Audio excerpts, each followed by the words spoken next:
கர்த்தருடைய நாமம் மகிமைப்படுவதாக. இன்னைக்கும் கூட கர்த்தர் நம்மகிட்ட பேச விரும்புகிற ஒரு வார்த்தைன்னு பார்த்தோம்னா ஏசாயா 43ஆம் அதிகாரம் 2வது வசனம். வசனத்தை கூட வாசிப்போம். நீ தண்ணீர்களை கடக்கும்போது நான் உன்னோடு இருப்பேன், நீ ஆறுகளை கடக்கும்போது அவைகள் உன்மேல் புரளுவதில்லை, நீ அக்கினியில் நடக்கும்போது வேகாதிருப்பாய், அக்கினி ஜுவாலை உன் பேரில் பற்றாது. இந்த இடத்துல நம்ம வாசிக்கிறப்ப ஆண்டவர் இந்த பேசுகிறாரு, நீ தண்ணீர்களை கடக்கிறப்ப நான் உன்னோடு இருப்பேன், ஆறுகள் உன் மேலே புரளாது, அக்கினியில் நீ நடக்கிறப்ப வேகாது இருப்பேன். இன்றைக்கி அதை குறித்து தான் நம்ம வாசிக்க போகிறோம். அந்த முதல் பாதியை பார்க்குறப்ப நான் உன்னோடு இருப்பேன், நீ தண்ணீரில் கிடக்கும்போது நான் உன்னோடு இருப்பேன். அதற்கான சில ஆதாரங்களையும் ஆண்டவர் நம்ம கூட இருக்கிறப்ப இந்த காரியங்கள் எப்படி நடக்குதுங்கிறதையும் குறித்து தான் இன்றைக்கி நம்ம பார்க்க போகிறோம். முதல் காரியம்னு கூட வாசித்தோம்னா நம்ம செங்கடலை குறித்து வாசிக்க முடியும். நம்ம அடிக்கடி இதை நம்ம பழைய செய்திகளிலே பார்த்துட்டோம். செங்கடலை கடக்கிறப்ப கர்த்தர் என்னென்ன காரியங்கள் அற்புதங்களை செஞ்சார், அதிசயங்களை செஞ்சார். அவர் அதிசயங்களை செய்கிறப்ப என்னென்ன செய்யணும்லாம் நிறையா நம்ம பார்த்தோம். இப்போ இந்த இடத்துல கர்த்தர் அந்த செங்கடலை கடக்கிறப்ப எப்படி இருந்தார், அதற்கான அந்த வசனத்தை குறித்து தான் நம்ம பார்க்க போகிறோம். யாத்ராகமத்தில் வாசிக்கலாம் அந்த வசனத்தை. யாத்ராகமம் 14வது அதிகாரம் 16வது வசனம். நீ உன் கோலை ஓங்கி உன் கையை சமுத்திரத்தின் மேல் நீட்டி சமுத்திரத்தை பிளந்துவிடு, அப்பொழுது இஸ்ரவேல் புத்திரர் சமுத்திரத்தின் நடுவாக வெட்டாந்தரையிலே நடந்து போவார்கள். இந்த இடத்துல செங்கடல்கிட்ட நிற்கிறப்ப ஜனங்கள் முறையிடுறாங்க மோசையை நோக்கி. அப்போ சொல்கிறாரு ஆண்டவர், சொல்கிறப்ப இந்த வார்த்தையை சொல்கிறாரு, இஸ்ரவேல் புத்திரர் சமுத்திரத்தின் நடுவாக வெட்டாந்தரையில் நடந்து போக விடு அப்படிங்கிறார். இந்த வசனம் எப்போ 22வது வசனத்தில் நிறைவேறுது, அந்த வசனத்தையும் வாசிப்போம். 22வது வசனம். இஸ்ரவேல் புத்திரர் சமுத்திரத்தின் நடுவாக வெட்டாந்தரையிலே நடந்து போனார்கள், அவர்கள் வலது புறத்திலும் அவர்கள் இடது புறத்திலும் ஜலம் அவர்களுக்கு மதிலாக நின்றது. இந்த இடத்துல செங்கடலை கடந்து ஆண்டவர் சொன்ன மாதிரியே வெட்டாந்தரையில நடந்து போக பண்றார். இந்த இடத்துல கர்த்தர் அவங்களோட நடந்து போனார். அதுடைய வசன ஆதாரம்னு பார்த்தோம்னா சங்கீதம் 77வது அதிகாரம் 19வது வசனம். உமது வழி கடலிலும் உமது பாதைகள் திரண்ட தண்ணீர்களிலும் இருந்தது, உமது காலடிகள் தெரியப்படாமல் போயிற்று.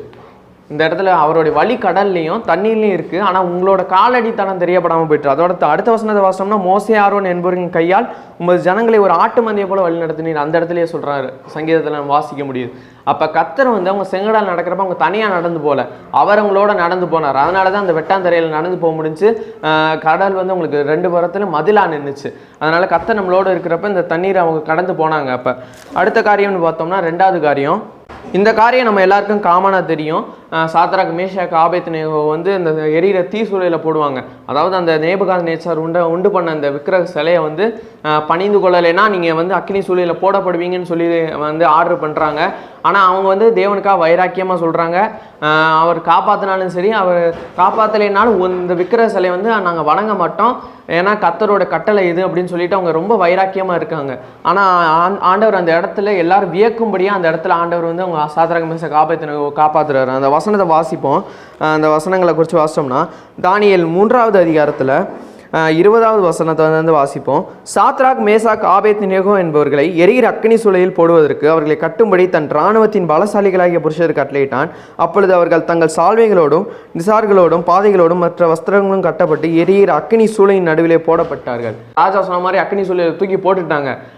எல்லாரும் என்ன நினச்சிருப்பாங்கன்னா இவங்க மறித்து போயிடுவாங்க, அவங்களதான் அவங்க கதைன்னு நினச்சிருப்பாங்க. ஆனால் ஆண்டவர் அந்த இடத்துல வாசித்தோம்னா தெரியும், நேபுகாத்நேச்சார் திரும்பி பார்க்குறப்ப தெரியும், அவர் பார்ப்பாரு. 24வது வசனத்துலேருந்து வாசிப்போம். அப்பொழுது ராஜாவாகிய நேபுகாத்நேச்சார் பிரமித்து தீவிரமாய் எழுந்திருந்து தன் மந்திரிமார்களை நோக்கி, 3 புருஷரை அல்லவோ கட்டுண்டவர்களா அக்னியில் போடுவித்தோம் என்றான். அவர்கள் ராஜாவுக்கு பிரதியுத்தரமாக ஆம் ராஜாவே என்றார்கள். அதற்கு அவன், இதோ 4 பேரை விடுதலையா அக்னியில் நடுவில் உலாவுகிறதை காண்கிறேன், அவர்களுக்கு ஒரு சேதமும் இல்லை, 4ஆம் ஆளின் செயல் தேவபுத்திரனுக்கு ஒப்பாயிருக்கிறது என்றான். இந்த இடத்துல 3 பேர் தான் தூக்கி போட்டாங்க. ஆனால் 4வது ஆளாக ஆண்டவரே இறங்கி அவர்களை காப்பாற்ற முடியும் வர்றார். அதனால தான் நம்ம வாசம் ஏசாயால இப்போ அந்த வசனப்படியே அக்கினியில் நீங்கள் வேகாதிருப்பீங்க, அவங்க அக்கினி ஜுவாலை உங்கள் பேரி பற்றாதுன்னு அந்த வசனத்தின்படியே ஆண்டவர் இந்த இடத்துல நிறைவேற்றி கொடுக்குறாரு. அப்போ அவங்க ட்ரெஸ்ஸை பார்த்தா கூட அந்த ட்ரெஸ்ஸில் கூட ஒரு சின்ன தீயோட மனம் கூட இருக்காது. அந்த வசனத்தை பார்த்தோம்னா கூட தெரியும். 27வது வசனத்தில் வாசித்தோம்னா அவர்களுடைய சால்வைகள் சேதப்படாமலும் அக்கினியின் மனம் அவர்களிடத்தில் வீசாமலும் இருந்ததை கண்டார்கள். அந்த அளவுக்கு ஆண்டவர் அவங்க நடுவில் அவங்களோட இருந்தனால அவங்க அக்கினி ஜுவாலை அவங்க மேல் பேரல் பற்றலை, அக்கினியில் அவங்க வெந்து போகலை. இது 2வது காரியம். 3வது காரியம் நம்ம வாசிக்க முடியும். சீஷர்களோட இயேசு கிறிஸ்து படகுல போகிறப்ப அந்த காரியத்தை தான் நம்ம வாசிப்போம். படகுல போயிட்டு இருக்காங்க. இயேசு கிறிஸ்து வந்து கீழே உறங்கிட்டு இருக்கார் அடித்தட்டில். அந்த இடத்துல ஒரு பலத்த சுழல் காற்று எழும்புது. அந்த வசனத்தை வாசித்தோம்னா தெரியும். மார்க் 4வது அதிகாரம் 37வது வசனம். அப்பொழுது பலத்த சுழல் காற்று உண்டாகி படவு நிரம்பத்தக்கதாக அலைகள் அதன் மேல் மோதிற்று. கப்பலின் பின்னணியத்தில் அவர் தலையணையை வைத்து நித்திரையாக இருந்தார். அவர்கள் அவரை எழுப்பி, போதகரே, நாங்கள் மடிந்து போகிறது கவலையாய் இல்லையா என்றார்கள். அவர் எழுந்து காற்றை அதட்டி கடலை பார்த்து, இறையாதே அமைதலாயிரு என்றார். அப்பொழுது காற்று நின்று போய் மிகுந்த அமைதல் உண்டாயிற்று. அந்த இடத்துல அவங்க மூழ்கி போக வேண்டியது. ஆனால் ஆண்டவராக இயேசு கிறிஸ்து அவங்களோடு இருந்தனால அவர் இறையாதே அமைதலாயிருன்னு கடலை அதட்டி அவங்களை காப்பாற்றினார். அப்போ அவர் கத்த நம்மளோடு இருக்கிறப்ப இந்த காரியங்கள் எல்லாமே சம்பவிக்கக்கூடியதாக இருக்குது. எப்படி தண்ணீர் அப்போ வந்து செங்கடல் வந்து எகிப்தியருக்கு பிரச்சனையாக இருந்துச்சு. சாத்ராக் மேஷாக் ஆபேத்நேகோவுக்கு வந்து எரிகிற சூழ பிரச்சனையாக இருந்துச்சு. சீஷர்களுக்கு அந்த கடல் பிரச்சனையாக இருந்துச்சு. இன்றைக்கும் கூட கர்த்தர் நம்மளுக்கு என்னென்ன பிரச்சனைகள் இருக்கோ எல்லா விஷயத்துலேருந்து நம்மளை விடுவிக்க அவர் நம்மளோடு வந்து இருந்து நம்மளோட ஒரு அவருடைய வல்லமையாய் நம்மளை நடத்தி அந்த காரியங்கள் எல்லாத்தையும் விடுவிச்சு அந்த பிரச்சனைகளை மாற்ற ஒரு வல்லவராக இருக்கிறார்.